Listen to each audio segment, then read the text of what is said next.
반갑습니다. 석소장입니다. 자, 오늘은 문과 내신 준상위권 학생들의 수시 전략을 한번 살펴보도록 할 건데요. 준상위권이라고 하면은 내신 등급대가 어느 정도 되는지 궁금해하시는 학생들이 있을 텐데 1.4에서 1.7등급 정도로 정해놨습니다. 문과 준상위권 학생들은 연대, 고대, 그리고 서강대, 성대, 한양대 라인을 지켜보는 경우가 많은데 오늘 다룰 연고서성한 라인의 가장 큰 변수는 크게 두 가지로 요약을 할 수가 있어요. 우선은 첫 번째로 연세대학교 면접형 전형의 추천 인원이 3%로 제한이 됐다는 점과 고려대학교에서 여러 가지 전형들이 신설이 됐다는 점, 그리고 두 번째는 학종 블라인드 제도의 실시라고 할 수 있는데 오늘은 이 두 가지 포인트를 간단하게 요약을 해서 말씀을 드릴 거예요. 오늘 말씀드릴 내용의 자세한 설명은 블로그에 기재가 되어 있으니까 댓글에 있는 링크 타고 오셔서 블로그의 내용을 한번 자세하게 살펴보시는 것도 추천을 드리겠습니다. 자, 그럼 바로 시작을 해보도록 하겠습니다. 우선 첫 번째로 연세대와 고려대학교 라인의 입시 환경의 변화입니다. 2020학년도 기준으로는 수능 최저학력 기준을 만족시킬 수 있는 학생들은 고려대학교에 싹 다 지원을 하고 수능 최저학력 기준을 만족시킬 수 없는 학생들은 싹 다 연세대학교에 지원을 하는 이 수시 생태계 자체가 아예 양분화가 되어 있었습니다. 그래서 작년 기준으로 비교과 요소가 다소 부족한 1.4에서 1.7등급 사이의 준상위권 학생들도 수능 최저학력 기준을 조금 빡세게 준비를 한다면 학생부 종합 학교 추천 2 전형을 통해서 고려대학교에 진학을 할 수 있는 가능성은 조금은 높일 수가 있었어요. 1등급 때 라인이 너무 촘촘하게 구성이 되어 있어 저 성적임에도 불구하고 4% 이내에 들지 못한 학생들의 경우에는 학생부 종합 일반 전형을 통해서라도 고려대학교에 진학을 할 수가 있었어요. 수능 최저학력 기준만 보장이 되어 있다면.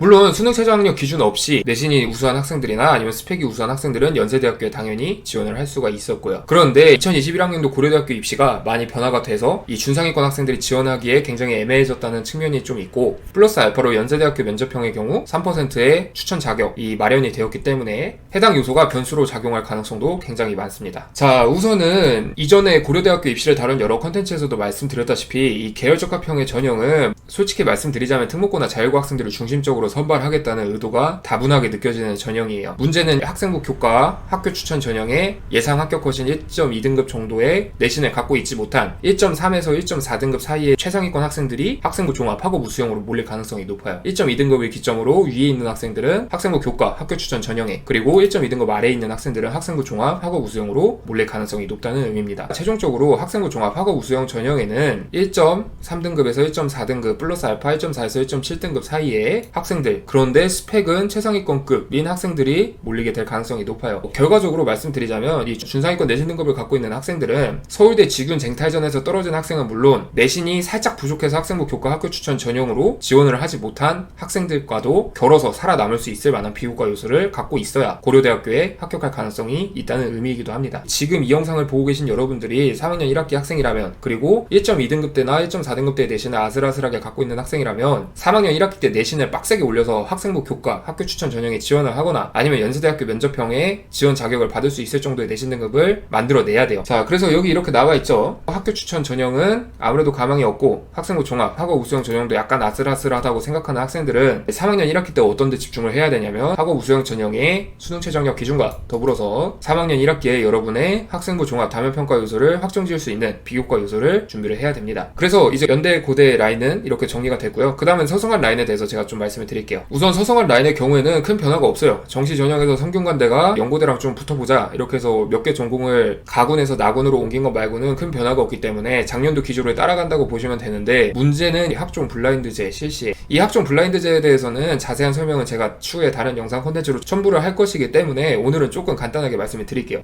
학종 블라인드는 2021학년도부터 새롭게 실시되는 시스템입니다. 기존까지는 여러분의 고등학교가 3월에서 4월 사이에 대학교 측에 고급 프로필을 보냈어요. 우리가 올해는 이런 대회를 열었고 이런 학생들을 양성을 했고 우리 학교 학생들이 이렇게 뛰어나니까 대학에서 우리 학교 학생들 좀 잘 봐달라 이렇게 이야기를 한 거죠. 그런데 학종 블라인드제가 시행되는 올해부터는 이 고급 프로필이 대학 측에 제공이 안 됩니다. 즉 대학에서는 여러분이 지원을 했을 때 여러분이 어떤 고등학교 소속 학생인지 아무것도 몰라요. 자, 우선 냉정하게 한번 생각을 해볼게요. 학종 블라인드 시행 이전까지만 해도 대학들은 고등학교마다 비교과 인프라와 진학 실점 및 학생의 역량들을 비교적 상대적으로 평가를 할 수가 있었어요. 평균 속도가 10m/s인 고등학교에서 80m/s인 퍼포먼스를 보이는 학생이라면 발전 가능성에서 좋은 평가를 받을 수가 있었어요. 최종 합격까지는 몰라도 서류에서는 합격할 가능성이 굉장히 높았다고 할 수가 있죠. 반대로 평균 속도가 80m/s인 고등학교에서 90m/s를 기록한 학생이라면 나태하다는 평가도 받을 수가 있었습니다. 왜냐? 다른 학생들도 다 잘하는 학교에서 이 학생은 조금 더 노력을 한 것이구나 라고 평가가 되니까요. 물론 90m/s를 기록한 학생이 80m/s를 기록한 학생보다 정량적으로 뛰어난 것은 맞기 때문에 90m/s인 학생이 주로 뽑히긴 했지만, 그런 그럼에도 불구하고 80m/s인 학생들도 몇 명은 합격을 할 수가 있었죠. 그런데 올해부터는 그게 안 돼요. 애초에 지원자가 어떤 고등학교 소속인지도 몰라요. 그리고 여러분들의 고등학교 평균 수치를 대학교 측에서 알 수가 없기 때문에 여러분들이 다른 친구들보다 어떻게 뛰어난 퍼포먼스를 위해서 노력을 했는지 어필을 하기가 굉장히 어렵습니다. 기껏해야 수상 경력과 이수 과목 목록을 통해서 평가할 수 있는 상황에서 조금이라도 우수한 인재를 선발해서 경쟁력을 높여야 되는 이 서성한 라인은 어떤 선택을 해야 될까요? 석소장은 위의 세 대학이 높은 확률로 무언보다는 안정을 선택을 할 것이라고 분석을 하고 있어요. 보수적으로 학생을 선발할 가능성이 높다는 의미이기도 하죠. 학종 블라인드 시스템이 체계적으로 구축이 돼서 합격자 표본을 안정적으로 확보를 할 수가 있다면 굉장히 긍정적이에요. 평소에는 눈여겨보지 않았을 고등학교라도 한 번 더 바라볼 수 있을 것이고, 기존까지는 고등학교에 후광에 힘입었던 학생들도 좀 더 냉정하게 평가를 할 수가 있을 거예요. 그런데 올해는 학종 블라인드 시스템의 첫 해예요. 첫 해. 교육부 측에서도 상세한 시행 계획을 이야기를 하고 있지 않기 때문에 대부분의 대학에서는 이 학종 블라인드제 매뉴얼을 빨리 내놓으라고 공청회를 열고 있는 상황입니다.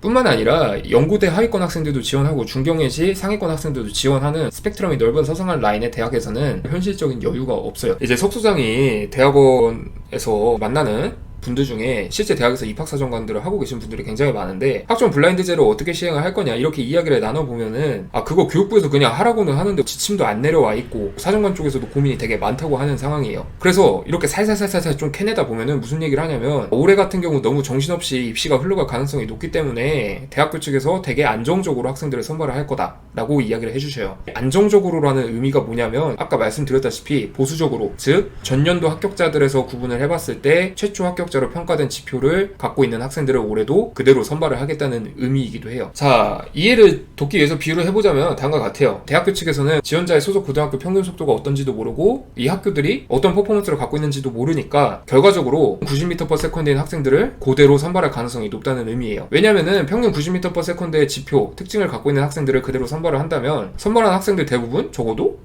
90m/s인 학생들과 비슷한 상태로 달리기는 할 거니까요. 거꾸로 말하면 이런 의미와도 같습니다. 발전 가능성을 높게 보기 위해서 80m/s인 지원자를 그래도 몇 명이라도 선발을 해보자. 그런데 막상 뽑아 놓으니까 이 학생이 평균이 10m/s인 학교에 80m/s인 지원자가 아니라 평균이 90m/s인 학교에 80m/s 지원자가 될 수도 있다는 의미예요. 그래서 아까 제가 말씀드렸죠. 대학에서 학종 블라인드 시스템을 체계적으로 운영할 수 있는 시스템이 구축이 되어 있으면 진취적인 방식으로 여러 가지 학생들을 선발을 할 수도 있겠지만, 올해 같은 경우 그런 지침도 없는 상황에서 이런 위험 부담을 서성한 라인의 대학에서 떠안을 실질적인 여유가 없어요. 결론적으로 전년도 학생과 이번 연도 학생들은 퀄리티 자체가 다르다는 것을 증명해 줄 수 있는 고등학교의 프로필 자체가 대학 측에 제공이 되지 않을 뿐더러 대학 측에서 학종 블라인드 시스템의 운영 목적에 맞게 여러 가지 학생들을 평등하게 살펴보자 라고 전형을 운영하기에는 현실적인 요소들이 충족이 되고 있지 않습니다. 플러스 알파로 서성한 라인의 대학에서는 무조건 우수한 학생들을 선발을 해서 연대나 고대를 한번 이겨봐야 되는데, 그런 학생들을 선발을 할 때 모험을 할 수 있는 현실적인 여유가 없어요. 왜냐? 위험 부담이 너무 높기 때문에. 결과적으로 올해 입시 자체는 대학들도 시검을 안 들이끼고 여러분들을 선발하는 입장이기 때문에 여러분들 개인의 역량보다는 여러분이 생활기록부 속에 갖고 있는 지표들이 전년도 합격자들이 보인 지표와 얼마나 유사성을 띠고 있느냐에 따라서 합불이 결정이 될 수도 있다는 의미예요. 그래서 온라인 개학으로 정신이 조금 없겠지만 3학년 1학기에 진입한 문과 1등급 중반대 준상위권 학생들은 연구대 라인의 특징과 그리고 서성한 라인의 대학별 지원 전략 그리고 선발 원리의 큰 그림을 머릿속에 조금 감안을 해두고 지원을 해야 여러분의 적합한 수시 전략을 세울 수가 있다는 점을 꼭 기억을 해주시기 바랍니다. 그럼 오늘의 영상 콘텐츠는 여기서 마치도록 할 거고, 이러니 저러니 해도 치밀한 지원 전략과 준비만이 최선의 결과를 이끌어내는 것은 변하지 않는 진리더라고요. 그러니까 여러분도 너무 상심하지 마시고 우선은 연세대학교 면접형 3% 지원 자격에 들을 수 있을 정도로, 그리고 고려대학교 학생부 교과 4% 추천 지원 자격에 들 수 있을 정도로 내신을 챙겨놓고, 준상위권 학생 중에서도 내신이 조금 낮은 학생들은 다른 학생들과 차별점을 보여줄 수 있는 비교과 요소를 3학년 1학기에